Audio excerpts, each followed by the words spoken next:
Alright guys, it's me, Odir, aka The O Review, and before we start, I want to talk about this.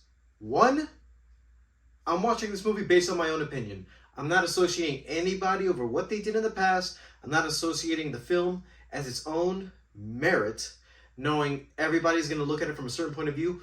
I'm looking at it from the way I see it. I'm not putting anybody else's opinions in mind, and yes, I can separate the film with the art and the people involved in it, and no matter what they did. Either way, if you're going to skip this video just because I said that, skip it. So let's talk about The Flash.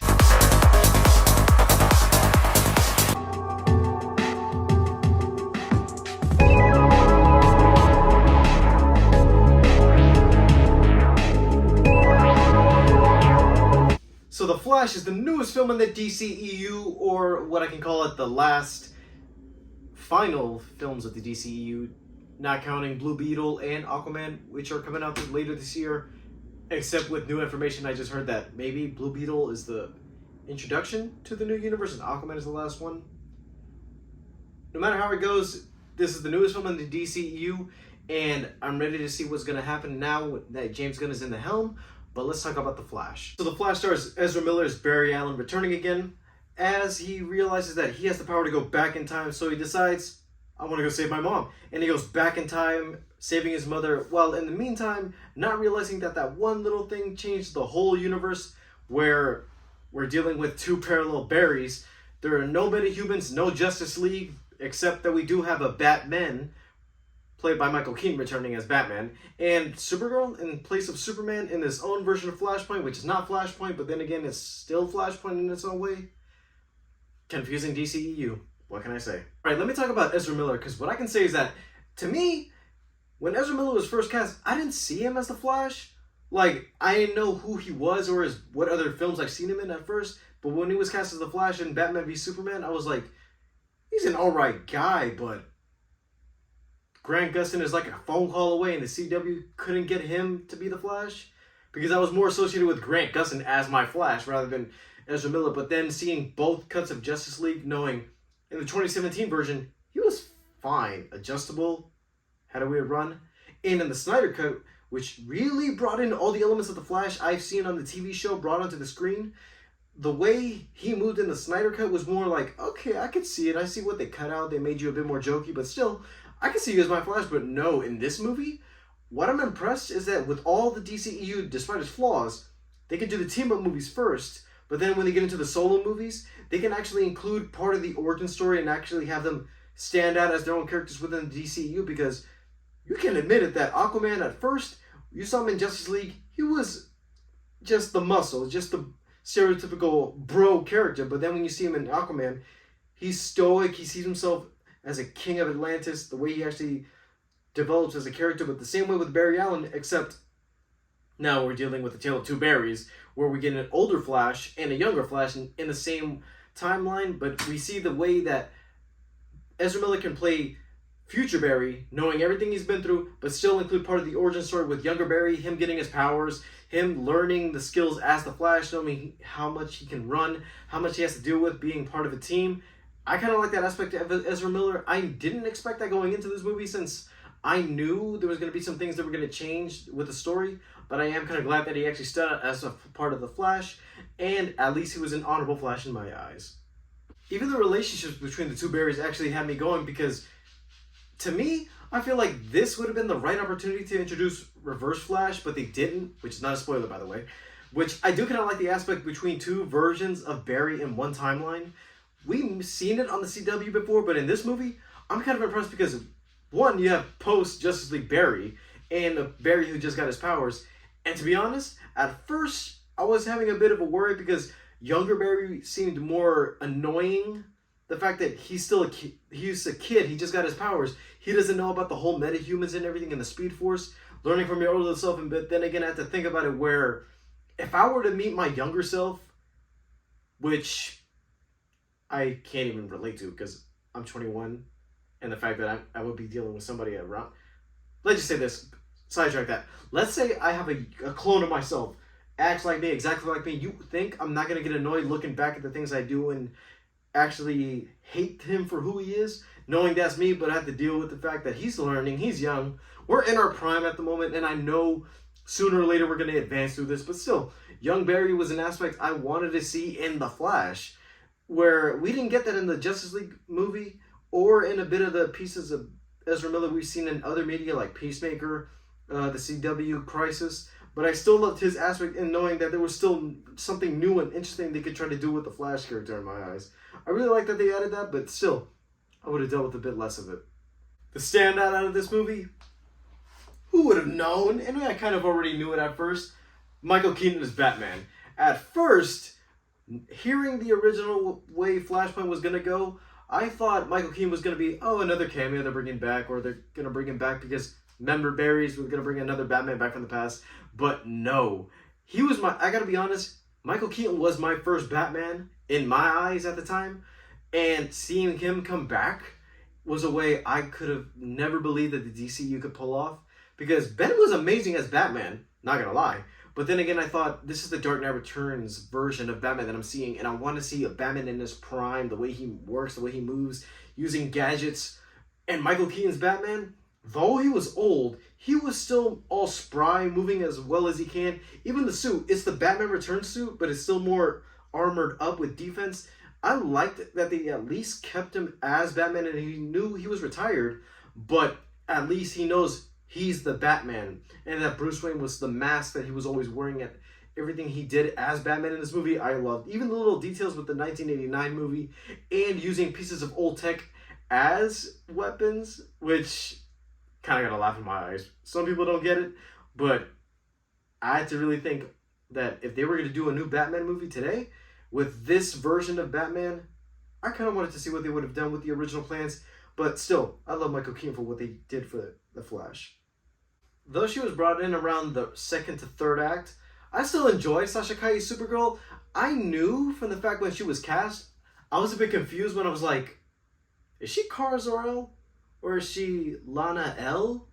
Because she looks like the Lana El design from the comics. But no, she was Kara Zor-El. And I do kind of like this piece of lore that they still respected for Zack Snyder, because Supergirl, I felt like was going to be introduced at some point in the DCEU in the main universe, but I do kind of like that they gave her the Superman arc. But then again, I feel like there was a bit missing, that she was brought in later into the movie, and I liked her in it, but I wanted to see more of her. She's one of those characters I feel like that could have had a lot more to do, but I knew she was there just for the end fight, come back as a piece of a Superman or a bit of a Kryptonian to go up against General Zod in this movie. But I feel like the limited amount they had her in, I wanted to see more. I wanted to see if they could try to bring her into the universe. But since we're in a multiverse at this point, everybody wants to have a multiverse. Who knows? They could bring her back. I still want to see her in her own movie. I know Supergirl is a movie James Gunn has planned for the future, but fingers crossed if they can get her back, because I did love her in this movie. With all the praise I'm giving this movie for right now, here's where I gotta talk about this, because I don't know if it's intentional or the fact that this movie was delayed 2 years, but some of the CGI in here was a bit weird, to the point where I knew what I was expecting when I saw the trailer, which I thought, oh, it's the Super Bowl. They must have had this in the can. I know they're going to fix it up or touch it up. But then watching the movie, I'm like, you did put this in a movie theater for us to watch, and y'all did not change a thing at all. Because I already knew that the Flash's running motion in this movie was going to be weird, knowing that he's not running, like running. But then I knew, okay, the CW did this better. The CW did running this better within its 4 seasons. Even the last couple seasons of the CW Flash, at least they tried to do something with the running motion. In this movie, I can't even tell you the fact that as soon as he got into that Speed Force CGI mess, I knew it was going to look weird on screen. But not just that, even a bit of the other things with the lightning. Because some shots look amazing, like when Barry's getting his powers for the first time, especially when you see his face all in and the lightning hitting his face. But some shots where you see him moving in between, not even like walls or even moving past objects, I'm like, the CW did this better. And it's kind of weird with the $220 budget. You can't even make this look good. I know Zack Snyder had his own version of the Speed Force, which looked amazing in the Snyder Cut, but I don't know, part of that CGI bothered me, especially with some of the CGI cameos they did. I know they're expecting a lot out of this movie, but I don't know. I feel like you could have polished this a bit more with the CGI speed, a bit more of the speed force, a bit more of the little recreations of things you do within this movie, which I felt like you could have upped this up. You could have switched that up. And this is me critiquing the bit of the last two DCU projects we got, like the Suicide Squad and Peacemaker, that it looks like, it doesn't look like a movie the way I'm seeing a movie, like actual film cinematography, that it's doing its own style, but it's not like within continuity. Like the characters are in it, but you don't see them mesh well with the scenery and what you see. I don't know, something about that coloring and the light pattern. If they would have darkened up the colors a bit in the movie, I feel like it would have worked. You could hide some of the bad CGI, but everything is too bright. I don't know, if that's a little critique I've been having with these past two DCU things. It looks good in certain things, but I feel like it would have been better if they could have at least changed that a bit for the movies and a bit toned down, so I like that the audience and everybody won't be adjusting their eyes looking at CGI things knowing they're all on a green screen. But that's my thoughts. There is one thing though that I know not a lot of people know, since the villain in this movie is like not a villain, but like a thing. Like this is one of those things that where the ending resolves itself easy, where I know a lot of people don't know who the villain is, but then again, if you're in the know and you're looking at the Funko Pops, the toys they'll be having at the stores, you kind of already know who the villain is. But then again, I feel like they just made this villain out of nowhere, and like then again, it's just taken out easy. Because people are thinking General Zod is the villain, which he didn't have that much to do, since I knew it's a Flash movie, and all the Man of Steel elements they added into this movie is just a way of saying, this is the timeline, this is what happened at this point in time, this is the current timeline, everything is not the same. You already knew that going into the movie, but I feel like this villain was kind of wasted. The fact that I kind of figured it out who it was, and then looking back, I'm like, you could have added some other person, I don't know, some type of reverse person. All in all, I had a good time with this movie. I know that a lot of people are going to have a bit of expectations going into this, while some other people are going to be looking away at this thinking, should I even support this movie? But to be honest, I supported this film because not just me as a DC fan and wanting to see a lot they can do with the DCEU and their upcoming new DC universe they have going on with James Gunn, but I wanted to see what I could see, because something about this made me feel like now that they're in line to know what mistakes they made, what can they fix up, what do they have to do with the new universe, do it. Just go all out. Except you got to fix a bit of the things that fans and critics and audience members are going to see going into a DC movie, because Marvel is struggling right now at the moment. They had a good hit, and Sony had a good hit. DC, they have been a bit of a step down lately, but then again, they kind of brought it back up with The Flash. I know that people are going to be looking at this like, it's just a movie of the week. They're going to say it's weak because of the CGI. But if you look at the story itself and what it's mainly about, Barry and his mom are the real crutch of the story. Some of those scenes actually got me thinking about how the TV show did it better. But no, this is one element that the TV show and the movie did best.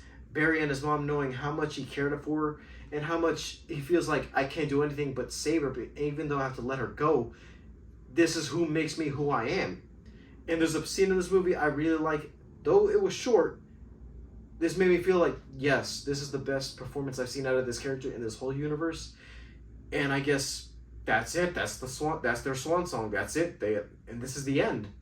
Not the end, because we do have Aquaman later on in December, but if this were to be the conclusion of the DCEU, I would have just taken it and be like, okay, this is it. This is our story. And after this, we're resetting the timeline from scratch. And that's all I can say. I like The Flash. Though it's not as big as people have made it out to be, I still enjoyed it. And I guess I could say, go see it. Everybody, I don't care what the critics say. To me, judge the film over what you see. Don't listen to anybody else. I know they're going to be thinking about that one thing in the back of their heads, which it's kind of coincidentally what you see on screen with reality, but I'm like, subtle. The fact that I know that a lot of people are going to hate this movie just because of what happened, just watch it. I don't care who you got to be. I don't care how much money this is going to lose in the box office. Just go see a good movie. There's a lot of good things coming out this month, and this is a banger in my heart. I got to say that. especially since I know there's not a lot of hits going on with DC. I gotta say, this is one of their better ones. This is one of the best DCEU movies out there. I gotta say, go see The Flash, and I recommend it. Alright guys, that's all for today. I'm gonna do a spoiler review dealing with a bit of the things in The Flash and what I feel like is gonna go on later on with the DCEU. But until we get there, I'm the O Review, and I'll see you guys next time.